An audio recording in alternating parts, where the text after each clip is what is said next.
And I'm looking at this movie, and I get up and I take my brother by the hand, and I storm out of there, and I stormed into my dad's place, and I said, "We don't like that movie. That's no, not nice movie." They went, when they found out what the movie was, my mother couldn't believe what she had done. But they won't get over that I dragged my little brother into that store. I was so indignant. Oh no, every Thursday night, a lot of the women who lived there had traveling salesmen ushers, and they were gone all week.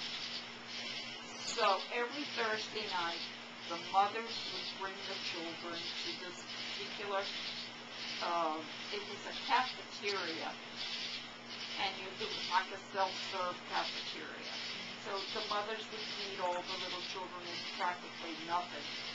And then all the children are in the cafeteria. And all the women would meet and visit. So it was perfect for everybody. The kids didn't bother them. And we were thrilled to watch cartoons. There wasn't a sound out of it.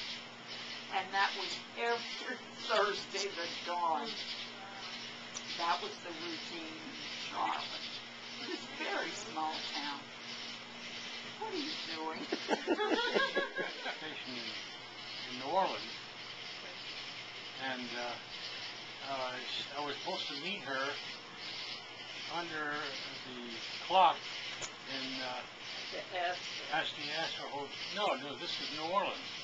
Oh, at the Roosevelt, not under the clock. No, this is the lobby, the Roosevelt Hotel.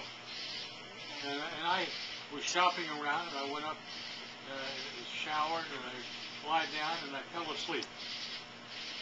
And lo and behold, I get up, and it was about 5 o'clock in the morning.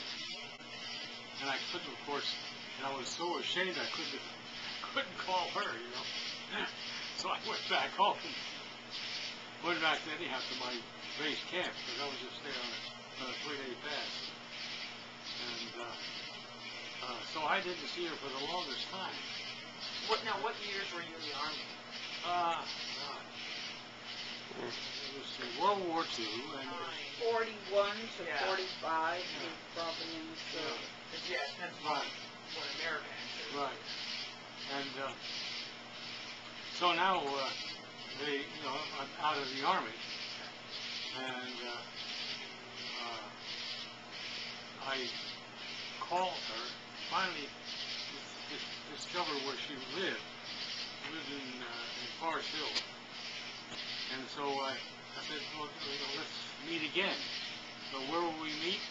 Under the clock at the Astor Hotel. And that's a lot of people meet that way. So I'm looking around, and I'm looking for somebody that looks like her.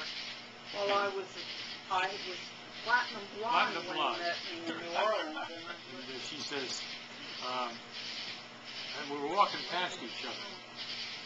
I see her, she sees me. Finally, I stop and I ask her, realizing that's the person. It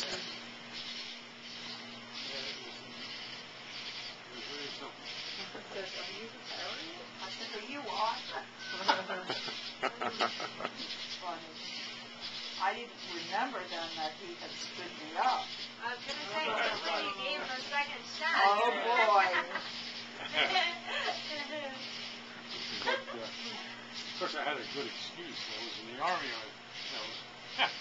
Yeah, you use that a lot. The boy I was dating. Oh, wow. It was a strange life in those days in the military. They couldn't say anything. Weird. Oh, I never heard that part of the story before. Well, you'll have to remember it and retell it all the time, Elisa.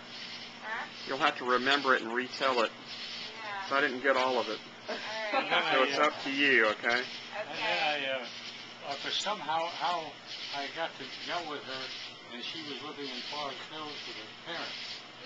I'm taking her out, we're going to, and then, of course, I bring her home, and we kissed goodnight, and what was it, the old expression, anyway, we kissed goodnight and she's going to go in there real quick and close the door behind her, you know. But I finally was able to get in past that door and met her father and her mother.